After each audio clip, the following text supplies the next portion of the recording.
Hey, my name is Robert, and I'm going to be covering Brandon Figueroa versus Nick Ball. If you haven't watched me before, this is episode number 3 for Fight Picks, and we have a really good fight this upcoming Saturday. Two pressure fighters facing off. Matchups don't get more entertaining than this. So let's get it started with the breakdown. If you're interested in just the prediction, you could skip to the end of the video. Brandon Figueroa is a pressure fighter who lives in the pocket. This is where he finds his greatest success. He has a very unorthodox pressure fighting style and often finds himself overextending when he throws punches. He even switches to southpaw sometimes when advancing towards his opponent. He leans forward a lot to work on the inside. He throws a lot of looping overhands and clubbing hooks in this range. He also likes to throw tapping shots in order to set up a bigger shot. That's why when you watch him, a lot of his punches on the inside are arm punches. It's because he throws them to set up harder punches. He will also often double up on hooks or straight punches to transition into combinations. When he throws these hooks to the head, he often dips his head at the same time as a defensive move. One of the things I notice he likes to do a lot is framing. He really likes to frame with his hands in order to maintain range. He mainly does this in the clinch to make sure he lands the more significant punches. He also really seems to like head to body combinations. That includes any punches that start to the head and end to the body. Typically, he will end with that left hook to the liver though. Figueroa likes to land combinations to the head and body of his opponent, prioritizing volume over power. Now and then, he will change up speed on his punches to land something more powerful, but he seems to prefer volume over those power punches. I would say that his volume is his power because it is what allows him to set up those power shots. I want to emphasize how much he leads on his front foot. When he leads on his front foot in the pocket and has his guard up, he is very vulnerable to hooks around the guard. There have been many scenarios where he is in this position against his opponent and he just gets hit with huge shots. Fighters are ripping hooks to his body and to his head. But I mean, the dude can take a punch.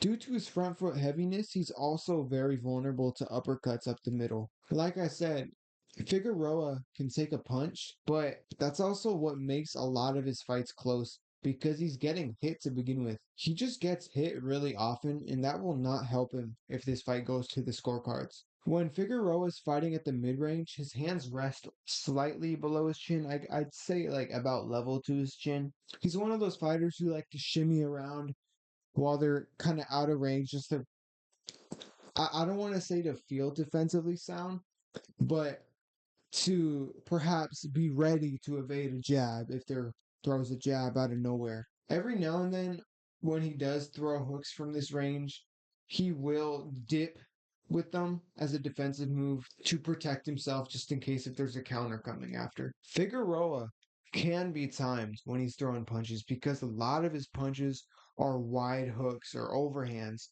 Overhands are even worse because then he's throwing from up here, leaving his liver open, leaving here open, leaving here open. It is just not good.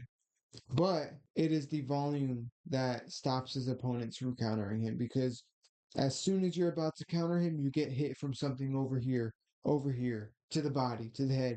But I feel like Nick Ball can really capitalize on that because he's very fast twitch. Luis Neri actually caught Brandon Figueroa this way. He timed him with a really good left hook and stunned Figueroa. This was in the first round too, so it was fresh.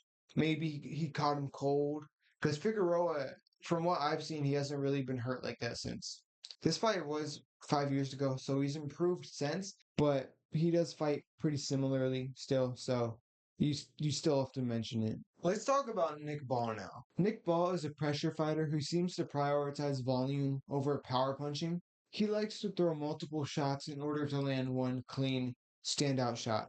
Like Figueroa, Nick Ball can hit, but it takes time for him to establish his punches. He doesn't do as well landing single heavy shots unless he has you cornered. His favorite combination seems to be his straight right hand, lead uppercut, and then straight right hand.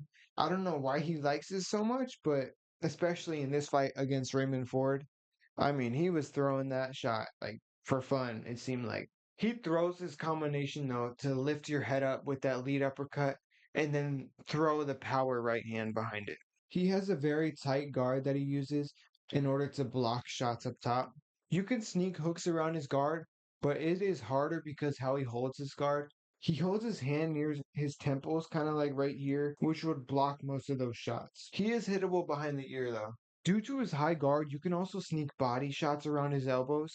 In this fight, I think he really has to watch out for those. Mid combination, when he's really feeling himself, Nick Ball does tend to leave his chin out there. It leaves him very vulnerable to counters. He does do a good job with turning his head from the shots, but he is still getting hit most of the time, so it's a scoring punch. When he's throwing punches and senses blood, he has a tendency to repeat the same combination multiple times. This can lead to him being very predictable, but honestly, I feel like most fighters do that anyways. It's just if you have a fighter in front of you who is really calm when they're hurt, that is very dangerous. Figueroa, I feel like, is one of those fighters who could be very calm when he's hurt, though. So Nick Ball has to be careful and stay disciplined if he were to ever hurt Figueroa in this fight. Nick Ball is a very physical fighter in the ring. I don't want to call him dirty outright, but he seems to like to push and shove fighters. If he can apply physical pressure on them at all, he will use it. He is much smaller than Figueroa, though, in this fight, so I feel like it won't be as useful for him in this fight. In this fight with Ronnie Rios, Rios was able to connect with solid shots to the body of Ball, but he was throwing these shots individually and faster with intentions of just landing straight power shots. And that's not really something Brandon Figueroa does. So I don't know if you could really apply that, besides the fact that Ball is getting hit with these shots. In this fight, I feel like Nick Ball's ability to walk down his opponent is superior to that of Brandon Figueroa. That being said, I don't feel like either fighter is planning to walk away from their opponent, so it shouldn't be that much of a factor. This fight is a very hard pick for me. The main factor that concerns me for Nick Ball in this fight is the reach and height advantage that Figueroa has over him. Figueroa has a 7-inch reach and height advantage over Nick Ball.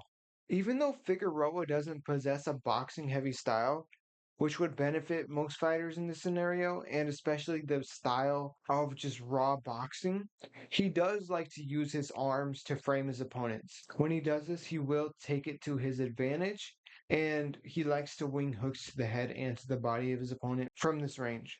Punches like this will land harder because he has extra windup. With that extra reach advantage that he has extra room to wing those hooks to the body of Nick Ball. That being said, I don't know how many times I've said it. I feel like Figueroa's best weapon in this fight is going to be his body shots. He has proved over and over how deadly his body shots can be. His left hook to the body is just it's his kill shot. He stopped Luis Neri with that shot. It was a one punch KO. Same thing with Jesse Magdaleno. He hit them with that left hook to the body, and neither guy got up. Especially Luis Neri, who is championship level. He got hit with that left hook to the body, and he said no. He just couldn't get up. It's pretty freaking impressive to just crumble elite fighters like that. Along with his long history of body shot KOs, the fact that Ball is smaller will make it easier for him to dig downstairs. Figueroa already throws those heavy shots from his waist, which just means that because Ball is shorter, he's not gonna have to wing those punches upward to land on his opponent. He's just gonna have to kind of throw them from his waist anyways, which he's great at doing. He's great at just doing wide hook combinations from his waist to his opponent's body. I think Nick Ball if he's in that clinch with Nick Ball, he's gonna be ripping hooks to the body. And we've seen Nick Ball fade over the stretch. He's very gritty, but he can fade over that stretch. But when Figueroa throws these shots, he has to be very careful. Nick Ball's best weapon in this fight will be the shots to the head of Figueroa. Even though he's going to have to be punching upwards, Figueroa is very counterable. Ball can totally time Figueroa's slow volume punch combinations. And Nick Ball's uppercut in this fight is going to be his money punch. Figueroa is already very heavy on that front foot. And Ball has shown in the past his ability to stick someone with the uppercut and pivot right after. It will be harder to land that shot against a taller opponent, but I think Ball will be able to do it. If he can establish that shot consistently, his odds of winning go up by a lot. The truth is, if Nick Ball wants to punch Figueroa in the head in this fight, he's going to have to punch upwards. I don't think connecting against Figueroa is going to be too hard for Nick Ball just because of how hittable Figueroa is at times. But that factor and the experience that Figueroa has over him makes it harder to pick Ball. Brandon Figueroa has fought Luis Neri, Stephen Fulton, and Mark Mixayo over the past 5 years. Nick Ball, on the other hand, has good names on his resume, but he hasn't done it for as long as Figueroa. His best names are Raymond Ford, Ray Vargas, and Sam Goodman, who are all great fighters. Along with the names, though, you have to look at who they have fought who have pressure heavy styles. Figueroa has countless names on his resume who fight with a front foot heavy game plan. Nick Ball hasn't fought nearly as many that Figueroa has fought at that level. And I'm sure part of it is due to the region they grew up fighting in. I'm not sure if this is statistically correct, but I assume America has plenty more pressure fighters than the UK does. I can't lie to y'all, this fight is pretty hard to pick. At first, I thought Figueroa was going to win, and then I switched to Nick Ball, and then I switched back to Figueroa. That's what I'm feeling about now. I think Figueroa has this fight, but I'm still contemplating it.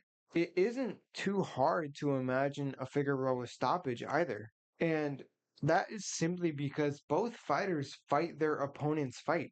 If Figueroa wants to establish a knockout in this fight, though, it is going to come from the body shots. However, I do feel like this one will go to the distance. I think it will be a competitive fight, which will have Figueroa taking over in the last half of the fight. After losing the first few rounds decisively, he will start to find his punches and eventually find his rhythm. When Brandon Figueroa fights a guy who stands in front of him, he eventually figures them out. Even if it takes him 6 or 7 rounds, like it did for him against Carlos Castro and Luis Neri, when Brandon Figueroa fights a guy who stands in front of him, he eventually figures them out. He may have to go to war prior to the stoppage. He eventually finds the shot to end the fight. My final pick, I'm not too confident in this pick because it will be a really competitive fight, but I think Brandon Figueroa will take this fight. I am picking him by 116-112 decision. Very specific, I know, but I like to do that just in case if I get it right. I think he will edge it out on the cards. The fight is in the UK though, so you do have to consider that if it goes the distance, there could be some potential foul play with the judging, some sketchy judges perhaps. But I'm not going to let that sway my decision. Well, thank you guys for watching. I hope you enjoyed this episode of Fight Picks. Let me know who you got in the comments.